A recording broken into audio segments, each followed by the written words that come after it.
Think about how our society moves. We move away from mystery as we get older, unless we're like religious nut jobs. We grow up like thinking, oh, there's Santa Claus and there's the Tooth Fairy and there's all this stuff. And as you get older, one of the hallmarks of maturity is knowing there's no fucking mystery. It's all just work and taxes and deal with your bullshit, right? You look at shamanic societies, like the ones we all evolved in, they move toward mystery through their lives. They move closer to the rituals and the gods and the other worlds. It's a completely different trajectory. And so we end up depressed. It creates connection and it creates humility. When you're worshiping the gods, you're not just worshiping the gods. You're also offering up your own humility that you don't compare to the gods. When you're experiencing a hunter-gatherer lifestyle, you are getting the exact programming and rewards that your body has been set up to receive in order to stay alive forever. We're in a transitionary period with our bodies because our bodies have all these reward systems built in, and there's no need whatsoever to feed them.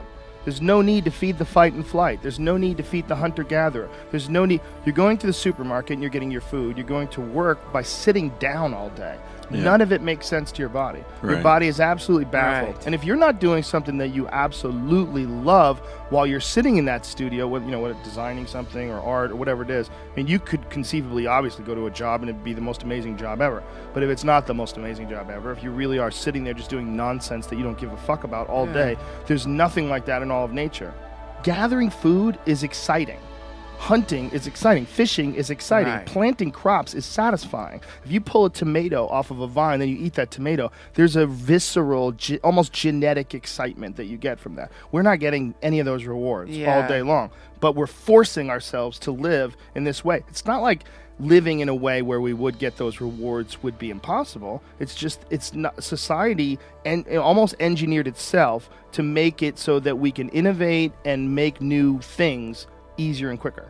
That's what society did. It pushed people into large groups. It's almost like the machine wants to be born, so it reprograms society to live for the machine instead of to live for its own need system, its own wants and desires, its own. If you could tell someone that you're going to live a finite life, you only have this amount of, let's manage that life and let's see how you handle it. How much time do you think you'd spend sitting in a fucking box doing some shit you don't like?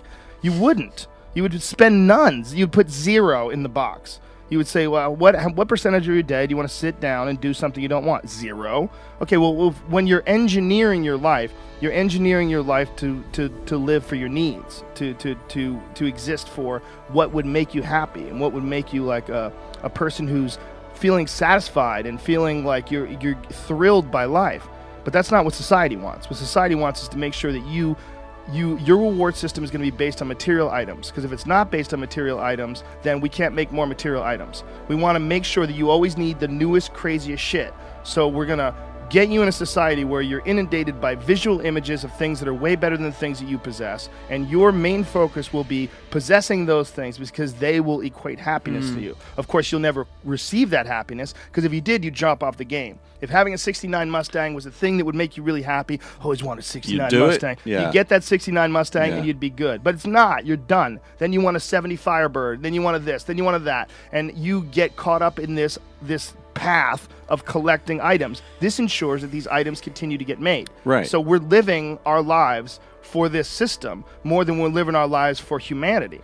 So there's an intelligent life that's waiting to be born out of the human innovation. It's already born. It's already born, and we are slaves of it. That's what this book is about. All this talk about Frankenstein and the singularity, whatever. Frankenstein exists. Frankenstein is the economic system that we are enslaved by in order to keep the economic system running. You're right. It's not designed for human satisfaction. It's designed to perpetuate itself. Right? It's designed. Profit is the central engine in this whole thing. And like when I see a commercial that says, BP believes that, but BP doesn't believe anything. It has no brain. It's not a being. I don't give a fuck what Mitt Romney says. Corporations are not people, my friend. Corporations are artificial structures that have been set up that have taken on life, like fucking Frankenstein monster, and they've turned against us, and now they rule the world. They don't give a fuck about the plastic in the ocean and overfishing and the cruelty to the fucking pigs in the industrial farms and whatever else. They don't care because they can't care.